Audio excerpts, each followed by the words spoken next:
What would you put in your backpack if you had a new coaching engagement but could only take a limited number of items? Each week, the Coach's Backpack looks at the multifaceted world of coaching and asks a new guest to tell us what they would take with them and why. Hi, I'm David Lowe, and this week we're taking a peek inside the backpack of Belinda Griffin from Smart Authors Lab. Welcome, Belinda. Hello. Good to be here. Well, I'm fascinated by what you're going to choose. But first of all, can you describe what you do in under 20 words? I can indeed. Yeah. So I am a book marketing coach. I simplify author marketing so that authors can grow a thriving community of engaged readers who love their work, even if marketing makes their blood run cold. And I am in that category, which is why I have worked with you in the past. Yes. Okay, here we go then, Belinda. This is the scenario. So you've been asked to coach a new client, but are limited to what you can take with you. So don't worry, you've got your essentials, you've got your clothes, your toothbrush, and signed copies of all of my books. And in addition, you can take one book, one tool, technique, concept, method, or approach, one other item of your choice, plus a person from the past or the present to accompany you. So, Belinda Griffin, what and who would you take with you and why? Oh, David, these are such good questions. And I have really, really struggled to think about all of these things. So the first thing I will take is my book. So the book I'm going to take is Your First 1,000 Copies, the step-by-step guide to marketing your book by not me, actually. It is by Tim Grohl. And Tim is a mentor of mine. So I trained under Tim in Nashville in the States. And I just resonate with everything that he teaches about book marketing. And I'm one of his book launch coaches. And I think that's how you found me. So his book really summarizes the methods that I teach. So until I get my own book out there, then this is the book that I want everyone that I work with to read, because it gives them that head start. They know exactly where we're going together when we work together. So really, it's about a system, a book marketing system, rather than different tactics and tools. There are so many tactics and tools that I see authors using. They're hopping from one to the other. And what they actually need is a system in place. And so this book really sets that out. So if anybody out there is writing a book, marketing a book, then that is the book that I recommend to them. And just to clarify, it's Tim Grohl, not the Foo Fighters Dave Grohl, right? That is correct. Yes. Okay. So if I was to ask you for a nugget from this book, what is it that you would share with the listeners? I think the nugget that I really like from Tim is his definition of book marketing. And there's two pieces to it. And the second piece is the piece that I really like, which is to be relentlessly helpful. So it's that idea that you get back what you give. So a lot of people, when they want to market something, whether it's a book or something else, suddenly they're like, okay, who can I call on? Who can help me? And they're going out and asking for things. And really, if you haven't put that work in up front to give to other people, to help other people, then it's really hard to get that support back. So marketing really at its core is about being relentlessly helpful, building those relationships, putting goodness out into the world. And then when you need it, it will be there for you. It will come back. So I love that concept. Which is not why I'm helpful. I just like to add, Belinda, I like to feel I was helpful before. It does come more naturally to some than others, definitely. I'm glad you didn't disagree. So what is next going in your backpack? Well, I think we need to put in my concept, my 5 C's. That's what I like to call them.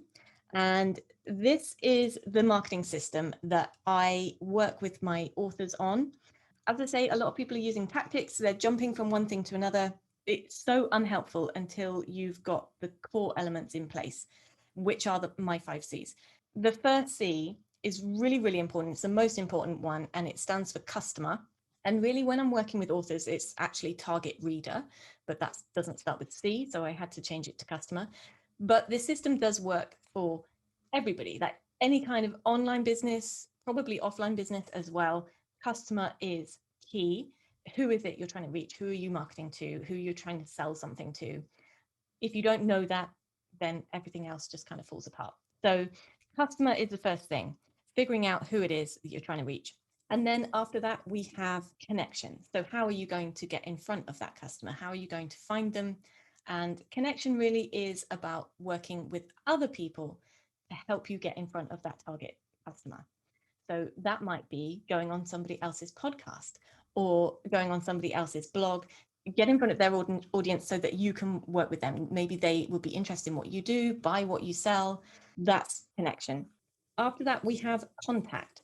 So contact is then keeping in touch with those people. So you've been on somebody's podcast, somebody's heard you on there. You want to be able to keep in touch with them and let them know a bit more about what you do. So you want to get them onto your email list. Email list is so important. It is the one thing I think everybody who is in online business, who is writing a book, they should be building an email list. So that is contact. It's keeping in touch with those people. You've got permission to message them whenever you want. Email is still so much more effective than social media and all of those other ways of keeping in touch with people. Email is key. And the next thing is content. So you've got in front of somebody, you've got them on your mailing list, and then you want to nurture them. You want to send them interesting things. You don't want to just sell to them. So whether that is your own podcast, your own blog, your own videos, to keep them interested between selling them stuff. And it also helps them learn. Hopefully you're sharing something that is either educational or entertaining.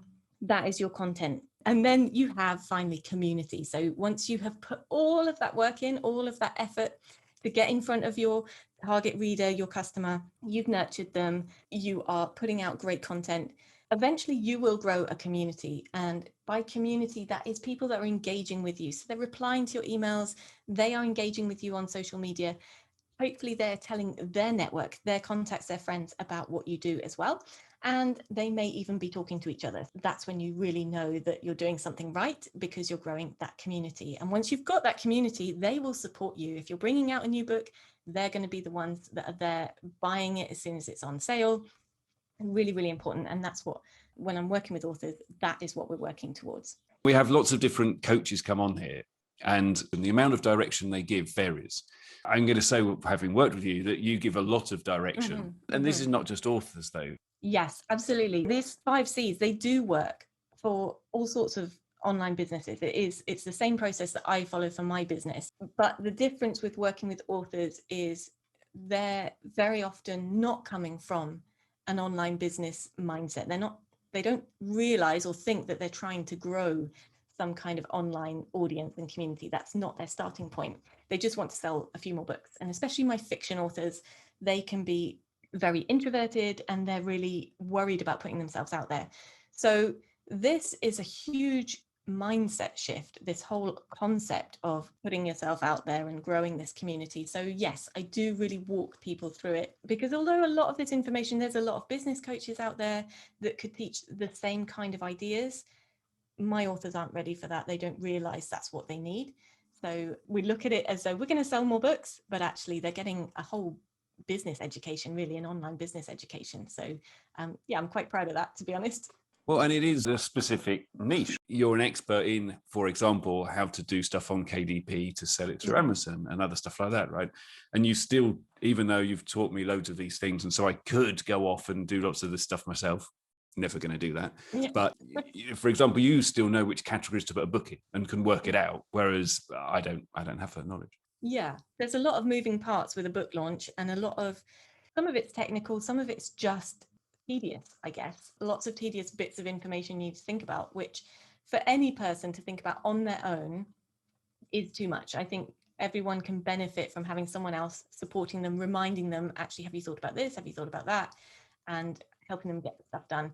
A lot of people come to me asking if I will do their marketing for them. And I just don't think it is beneficial to them, because you need to learn these concepts. You need to figure it out for yourself before you outsource it. Maybe you'll hire some help at some point and outsource some of this stuff. I think you have to have that basic understanding of you're connecting with an audience, connecting with readers that you care about. And a lot of my authors, that is the motivator. They do not want to, they're not in this to make money particularly. They want to make enough money to cover their costs. But most of my authors, again, particularly the fiction authors, it is about getting the book into the hands of readers. And that's what they care about, sharing their words. And so they don't really think they want to do any marketing, but actually when they think, I do want to connect with my readers, I do want to have a conversation, I do want that community, then they just have to put all this other stuff in first, all this work in first, and I can help them with that. And they do need quite a lot of support, and I'm happy to go on that journey with them. And there's a lot of books out there all the time. I mean, just to give people an idea, the first book that we worked on, The Innovation Revelation, my first one with you, second book, I think we shifted 1,500 copies, 1,500 copies in the first week, right?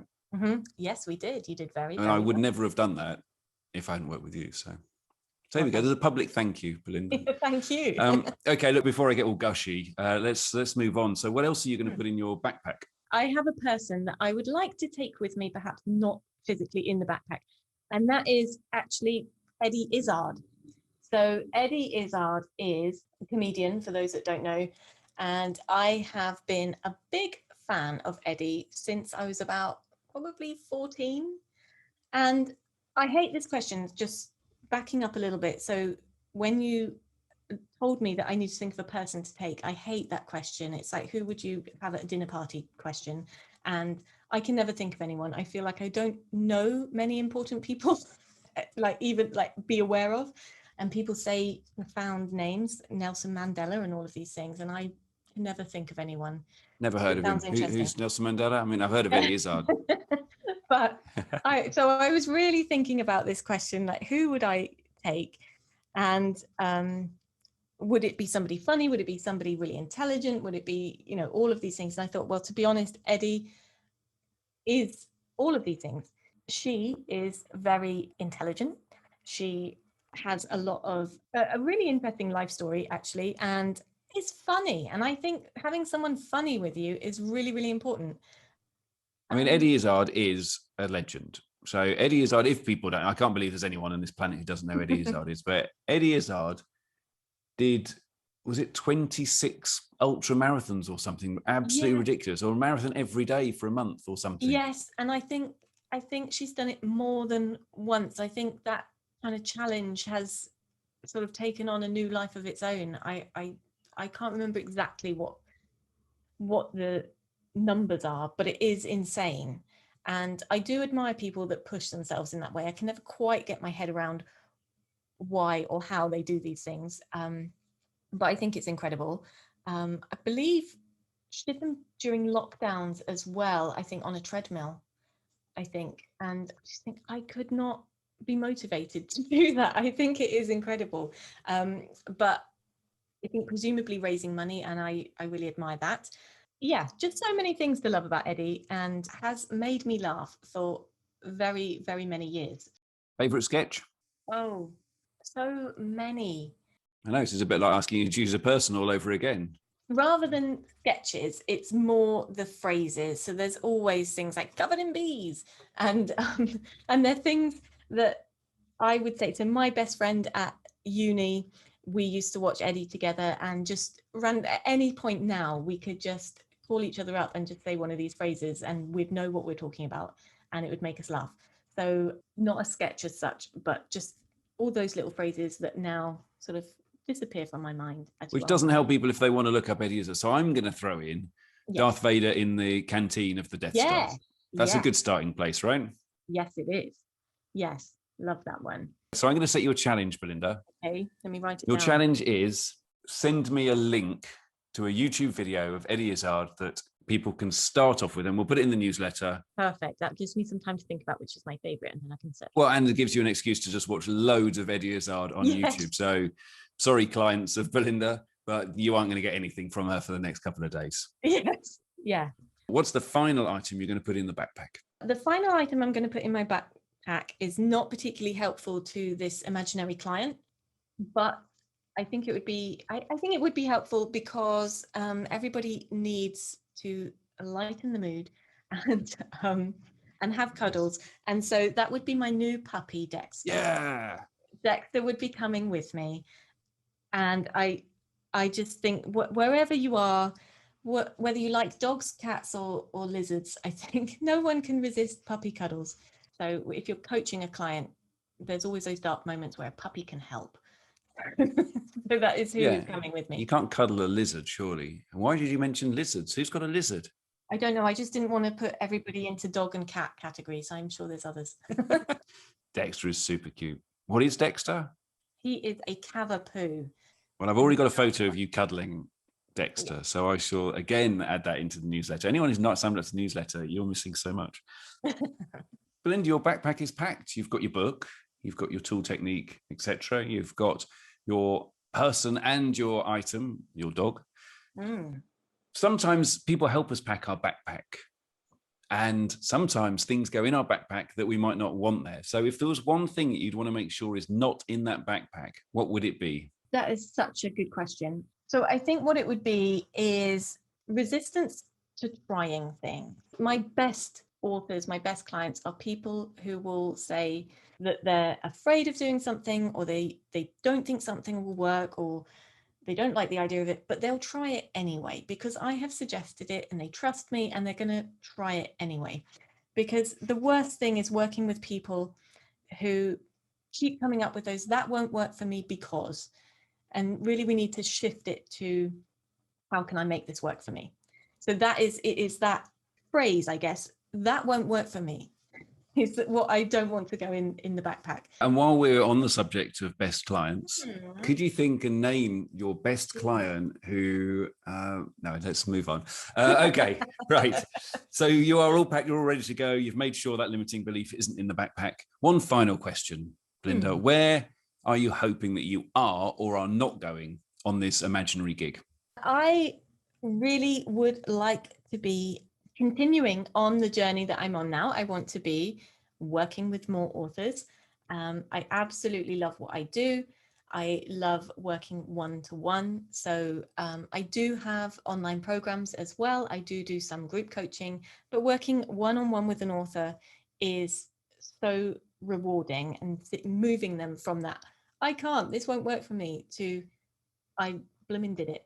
That is just incredible. So I hope I'm still here doing this. It is tough sometimes, whether you're an author, whatever it is that you're doing online, working for yourself, working online is the challenge.